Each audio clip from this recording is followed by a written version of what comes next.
Assalamualaikum warahmatullahi wabarakatuh. Saya Develina Khairila Cijaya dari kelas 1110 ingin menjelaskan materi tentang diagram pencar. Pertama, ada pengertian diagram pencar. Diagram pencar atau scatter plot adalah alat visual dalam statistika yang digunakan untuk menyajikan dan menganalisis hubungan antara dua variabel kuantitatif.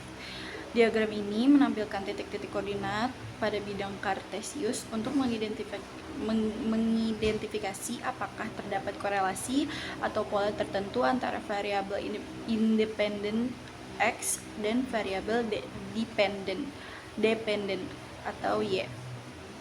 Lalu ada fungsi utama dari diagram pencar. Yang pertama adalah mengetahui pola hubungan.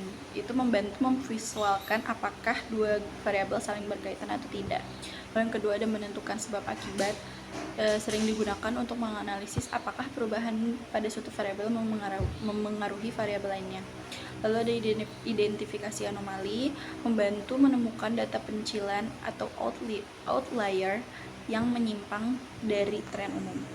Lalu yang kedua itu ada komponen diagram. Yang pertama itu ada sumbu X atau mendatar, tempat untuk variabel bebas atau variabel independen atau sebabnya. Lalu yang kedua itu ada sumbu Y atau tegak, tempat untuk variabel terikat, variabel dependen atau akibat. Lalu ada titik koordinat atau plot, pasangan data X dan Y yang digambarkan sebagai titik-titik penyebaran pada grafik. Lalu yang ketiga ada jenis-jenis hubungan atau korelasi. Pola titik-titik pada diagram pencar menunjukkan tingkat keratan hubungan antar variabel yang secara umum dibagi menjadi 3 jenis utama.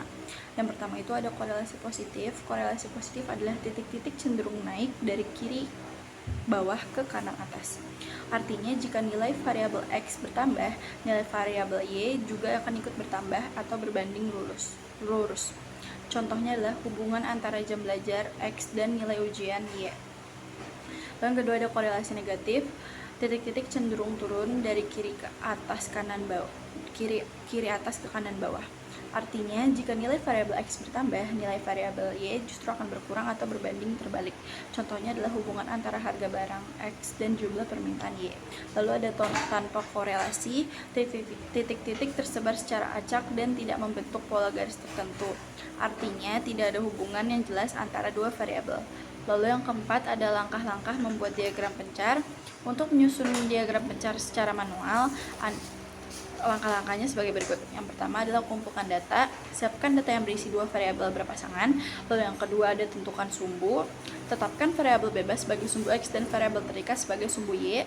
Lalu yang ketiga adalah membuat skala, yaitu membuat sumbu mendatar dan tegak dengan skala yang mencakup seluruh rentang data secara proporsional. Lalu yang keempat itu ada plot data. Pasangkan titik-titik berdasarkan koordinat data X dan Y pada bidang kartesius. Itulah penjelasan dari materi diagram pencar. Assalamualaikum warahmatullahi wabarakatuh.